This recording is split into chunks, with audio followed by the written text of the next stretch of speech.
Let's begin with a problem here. In order for humans to be able to design the future of humanity, we need to be aware of the biggest dangers that we must deal with as a civilization. There are extremes of problems like climate change, widespread infection, or even the possibility of global warfare. These are things that are absolutely destructive, and we do talk about them for right reasons. Now, on a less destructive level, it is a discussed problem that we may not have enough resources to forever sustain life on the planet. But on the other hand, it may also be a problem that we may not have enough humans to provide for a stable human civilization. But why do we never talk about it? The fundamental constraint is labor. There are not enough people. I can't emphasize this enough. There are not enough people. People today who think there's too many people, that's their view. But the reality is they should be celebrating because we're already at the peak effectively. Most experts think the world's population will stop growing at the end of this century and will level out somewhere between 10 billion and 11 billion.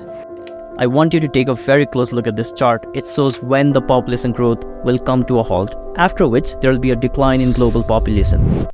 As a student, I always learned about the threats of overpopulation and that the future is where it gets worse. But there was no glimpse of the fact that we will never reach 12 billion on this planet, with some estimates suggesting that we may not even reach 11, which means that the modern global population has a limit. Maybe it was the anxiety of rapid population growth after the Second World War, where the global population witnessed a boom like never before.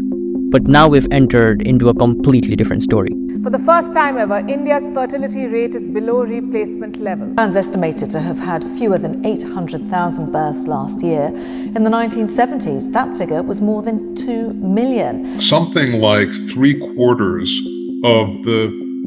of our planet's population lives in countries with below replacement fertility. And really, the only part of the world now is sub-Saharan Africa with what we consider high birth rates. There's something called a replacement rate, which is the number of children that a couple would have to have in order to replace themselves in the population.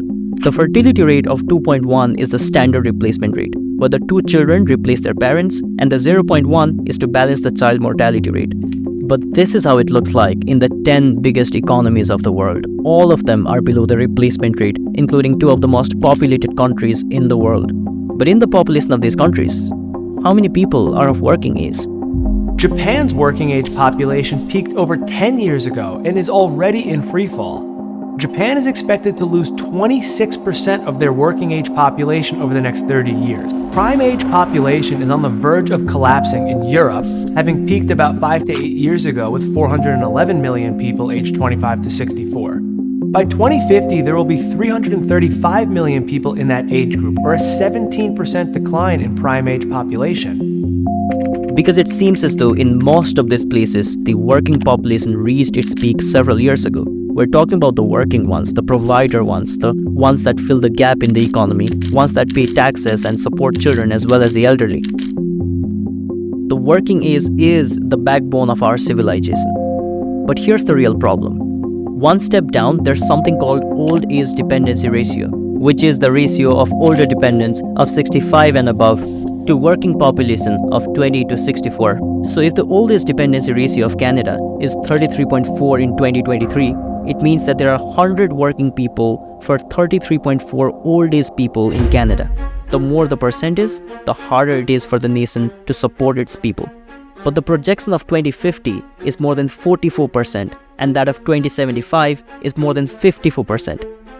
Now that's a lot, and it doesn't even include children. People live much longer than before on average, and there are very few people born, which means that there's less number of people to support a larger number of people as compared to any time in the past. Let's address this in the simplest of ways. A lot of these nations are moving towards the fertility rate of 1. Imagine a union of 2 people that give birth to 1 and another union does the same. These 2 come together to give birth to another 1 child. This is an upside down pyramid where in a span of couple of generations, the population just plummets. And while the largest economy, South Korea, already has a fertility rate of 0.8. But there's an untold problem that countries like Korea and Japan are already facing. These 2 people of working age will have to support a total of 7 people, including themselves. Now this may not be the best of estimates because there are many people in old age who are already self-sufficient. And then there are countries with strong welfare programs. But even there, It is the taxpayers that make the system functional. And when you have less workforce, it is still a major problem. There are predictions which suggest that when population starts to decline, it's going to be a very big jump downwards. The children as well as the elderly are supported by people who put in the work. Economic sustainability is key for sustaining a civilization. When I look into what was taught to me on the subject of population management, or what I taught to my students, it was mostly about managing an overcrowded world. There was no word of the fact that lack of people can actually be a civilizational threat. It's time we allow this conversation.